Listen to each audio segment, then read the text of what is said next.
हेमंत सोरेन साहब ने जो 32 के खतियान की घोषणा किया है, ये राजनीतिक ज़्यादा है, प्रैक्टिकल नहीं है। और ये बिल्कुल वोट बैंक राजनीति छलावा झुनझुना की तरह है। यही चीज़ बाबूलाल मरांडी जी ने भी लाया था, जिसको हाई कोर्ट ने खारिज कर दिया। तो ये जो हेमंत सोरेन साहब इसको लाए हैं, ये भी खारिज होने की दहलीज पर ही खड़ा है। डोमिसाइल के नाम से चुनाव के पहले जो घोषणा किया था, अब चुनने के बाद भी वही घोषणा है। अरे दम है तो लागू करो। तो ये हम लागू नहीं करेंगे, हम दिल्ली को भेज देंगे, नवी अनुसूची में अनुशंसा करेंगे। तो ऐसा कह के इमोशनल ब्लैकमेल करने का ये काम है। सरकार को खुद पता है ये लागू करना संभव नहीं है। और ये बात खुद हेमंत सोरेन साहब ने असेंबली में पहले बोला है बजट सत्र में इसी साल। भय जरूर हेमंत सोरेन सरकार को सता रहा है कि कभी न कभी कुर्सी जा सकती है। तो उसी के लिए वो ताबड़तोड़ अंधाधुंध कुछ न कुछ घोषणा कर रहे हैं, उसी का ये भी एक हिस्सा है। नमस्कार, सोशल संवाद में स्वागत है। मैं शशि भूषण। हमारे साथ आज विशेष मेहमान हैं, सालखन मुर्मू हैं, और वो हमेशा आदिवासियत और आदिवासी और झारखंड को लेकर अपनी बेबाकी से बात रखते हैं। झारखंड में आपको पता है 1932 की आधारित स्थानीय नीति को लेकर अभी दोनों विपक्ष पक्ष और पक्ष की वार्ता चल रही है। एक लोग सहमत हैं जो उनके पक्ष में रख रहे हैं और कुछ लोग इसका विरोध कर रहे हैं। हमारे साथ सालखन मुर्मू हैं, हम उन पर बात करेंगे। लेकिन इसके साथ एक और आंदोलन चल रहा है झारखंड में, महतो और कुर्मी समाज का आदिवासी स्टेटस को लेकर। हालांकि उसको लेकर भी इन्होंने बहुत कुछ कहा है और उस पर भी विरोध हो रहा है। तो हम पहले स्थानीय नीति पर बात करेंगे और फिर उस पर भी इनकी राय जानेंगे। सबसे पहले बातचीत करने के लिए स्वागत है। जोहार। हाँ, जोहार। स्थानीय नीति जो 1932 आया है, जो अभी हेमंत सोरेन की सरकार लेकर आई है, आपकी उस पर क्या प्रतिक्रिया है? आप उसे क्यों ये मान रहे हैं कि सिर्फ उलझाने के लिए ये सारी चीज़ें हैं? देखिए, हेमंत सोरेन साहब ने जो 32 के खतियान की घोषणा किया है, ये राजनीतिक ज़्यादा है, प्रैक्टिकल नहीं है। और ये बिल्कुल वोट बैंक राजनीति छलावा झुनझुना की तरह है। यही चीज़ बाबूलाल मरांडी जी ने भी लाया था, जिसको हाई कोर्ट ने खारिज कर दिया। तो ये जो हेमंत सोरेन साहब इसको लाए हैं, ये भी खारिज होने की दहलीज पर ही खड़ा है। और इसीलिए हेमंत सोरेन ने कहा है कि हम केंद्र को भेजेंगे, नवी अनुसूची में शामिल करेंगे। तो यदि इनको झारखंड के आदिवासी मूलवासी को स्थानीय नीति के आधार पर नौकरी देनी है या बाकी सुविधाएं देनी है, तो इनको खुद लागू करना चाहिए था। क्यों वो केंद्र के पाले में मामले को डालना चाहते हैं? दूसरी बात, नवी अनुसूची जो है वो मूलतः लैंड रिफॉर्म्स या भूमि सुधार कानूनों को सुरक्षित रखने के लिए बनाया गया है, ताकि कोर्ट में बार बार उन कानूनों के खिलाफ कोई नहीं जाए। तो ये भूमि सुधार का कानून नहीं है स्थानीयता, ये कोर्ट में मामला ना जाए, बैकडोर से लोगों को उलझाने के लिए, लटकाने के लिए, झुनझुना थमाने का एक कोशिश है जो गलत है। और ये लागू हो ही नहीं सकता है मेरी समझ से। कुछ लोग 32 का समर्थन कर रहे हैं, कुछ विरोध कर रहे हैं। हमारा पक्ष ये है, अरे ये लागू ही नहीं होगा, क्योंकि झारखंड हाई कोर्ट ने जब 27 नवंबर 2002 को इसको खारिज कर दिया है कि 32 या कोई भी दूसरा खतियान आधारित स्थानीय नीति संवैधानिक नहीं है और ये लागू नहीं हो सकता है। तो ये मामला भी वही है।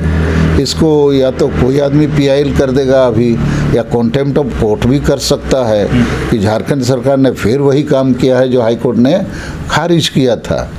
तो मुझे लगता है हेमंत सोरेन जी और जेएमएम पार्टी या यूपीए की जो सरकार है, भावनात्मक रूप से जनता को इमोशनल ब्लैकमेल कर रही है। और डोमिसाइल के नाम से चुनाव के पहले जो घोषणा किया था, अब चुनने के बाद भी वही घोषणा है।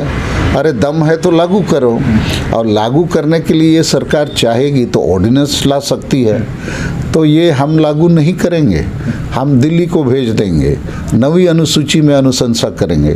तो ऐसा कह के एक प्रकार से झारखंड की जनता को ये ठगने का, बेवकूफ़ बनाने का, इमोशनल ब्लैकमेल करने का एक काम है।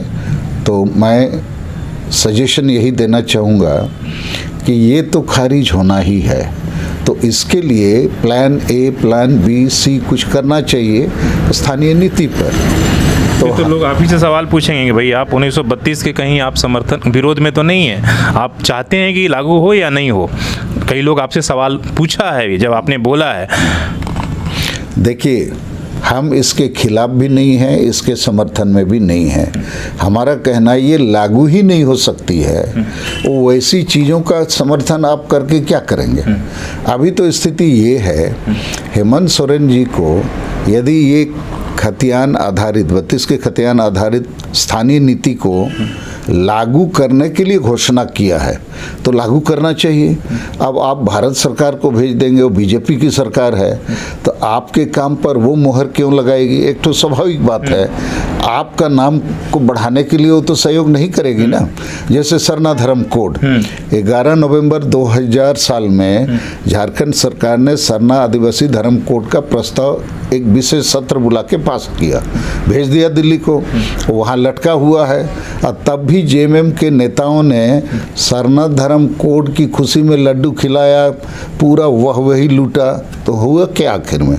तो वही हाल ये 32 के खतियान आधारित स्थानीय नीति का भी होना है, क्योंकि सरकार को खुद पता है ये लागू करना संभव नहीं है। और ये बात खुद हेमंत सोरेन साहब ने असेंबली में पहले बोला है बजट सत्र में इसी साल कि इसको हम लागू नहीं कर सकते, मार्च में बोला है। तो ऐसी स्थिति में फिर उसी चीज़ को रिपीट करना, हाँ लोगों को लग सकता है कि मैं इसका विरोध कर रहा हूँ, नहीं विरोध नहीं कर रहा हूँ। झारखंड में झारखंडी स्थानीय नीति बने, क्योंकि हर एक राज्य में स्थानीय नीति है, ताकि उस राज्य के जो मूल निवासी हैं उनको प्राथमिकता दी जा सके। तो इसके लिए सभी राज्यों में ये नीति लागू है और ये संविधान के अनुच्छेद 16 के 3 के तहत जायज़ भी है। लेकिन आप एक ऐसी चीज़ बनाएंगे जो लागू ही नहीं हो पाएगी, और झारखंड हाईकोर्ट ने इसको खारिज करके बता दिया है, तो फिर जोर ज़बरदस्ती ऐसा करने का मतलब क्या है? लोगों को उलझाना है, लोगों को बेवकूफ़ बनाना है। दूसरी बात मैं कहूँगा, ये जेएमएम के नेता खासकर शिबू सोरेन साहब ने, बाबूलाल मरांडी जब यही 32 का खतियान और 73% संयुक्त आरक्षण का घोषणा किया, लागू कर दिया, तब ये कहते थे ये बकवास और बेकार है। अभी जेएमएम वही काम कर रही है। तो ये लोग चाहते ईमानदार होते तो 2002 में जब झारखंड हाईकोर्ट ने इसको खारिज किया तो इसके खिलाफ अपील में जाते या रिव्यू में जाते। नहीं, हाईकोर्ट में भी रिव्यू में जा सकते थे या सुप्रीम कोर्ट में अपील में जा सकते थे एसएलपी करके। नहीं किया, ना जेएमएम किया, ना बीजेपी किया, ना किसी ने किया। अर्थात ये करीब 20 साल तक, 2 दशक तक ईमानदारी से इसके लिए कोई प्रयास नहीं हुआ है। तो अभी भी मैं इसको ईमानदार प्रयास नहीं कहता हूँ। हेमंत सोरेन और जेएमएम पार्टी ने फिर एक बार झारखंड के आदिवासी मूलवासियों को ब्लैकमेल करने का काम किया है, और इसको लागू करने के लिए नहीं, इसको लटका के रखने के लिए। ना नवमन तेल होगा ना राधा नाचे वाली बात है। मतलब उन्माद एक तरह से फिर से पैदा कर दें और बस वो लचका के रख दें। और वो दिख भी रहा है कि बहुत सारे लोग इसको, मतलब आप तार्किक बात भी कह रहे हैं, पॉइंटेबल बात भी कर रहे हैं कि भाई देखिए 1932 कैसे लागू होगा, तो लोग सुनने के लिए तैयार नहीं हो, नाराज हो जा रहे हैं। एकदम जश्न का माहौल है, आप देख रहे होंगे मीडिया पे। हाँ, ये तो इमोशन वाली बात है, आवेश वाली। लेकिन आवेश से काम नहीं चलेगा ना, तथ्य और तर्क होना चाहिए। और कोई भी मामला इस देश में जनता के लिए कोर्ट में जाने का दरवाज़ा खुला है। नवी अनुसूची में भी सुप्रीम कोर्ट का व्यवस्था है कि कोई भी कानून इस देश में बनेगा, यदि संविधान के खिलाफ होगा उसका ये करेंगे, उसका रिव्यू हम करेंगे। तो इसलिए नवी अनुसूची में जाने का इनका जो तर्क है या कहिए ये तरीका है, ये बैकडोर से जाने की बात है। गलत सजेशन दे दिया क्या इनको? नहीं, गलत सजेशन हो या हम तो बोलेंगे बेवकूफ़ी भरी सजेशन है। सजेशन नहीं, ये बात शैलेंद्र महतो अभी कह रहे थे कि भाई इनको जिसने भी किया उलझा के रख दिया, बहुत चालाक आदमी है, कभी होगा ही नहीं इसलिए उलझा दिया है इनको। साथ एक बात नहीं, वो बात सही भी है, लेकिन मैं घुमा फिरा के यही बात कहना चाहता हूँ कि झारखंड में झारखंडी स्थानीय नीति बननी चाहिए, लेकिन उसको संविधान सम्मत होना पड़ेगा। तो जिस प्रकार का घोषणा अभी हुआ है 14 तारीख के कैबिनेट में, उस घोषणा से इनकी ईमानदारी कम और राजनीति ज़्यादा, वोट बैंक के लिए जनता को बेवकूफ़ बना के ब्लैकमेल करके उलझा के रखना है। और अभी जो परिस्थिति बनी है, अब पता नहीं क्या होगा। इलेक्शन कमीशन ऑफ इंडिया, राज्यपाल महोदय वो चिट्ठी और उसका लिफाफा खुली नहीं रही है, लेकिन उसका भय जरूर हेमंत सोरेन सरकार को सता रहा है कि कभी न कभी कुर्सी जा सकती है। तो उसी के लिए वो ताबड़तोड़ अंधाधुंध कुछ ना कुछ घोषणा कर रहे हैं, उसी का ये भी एक हिस्सा है।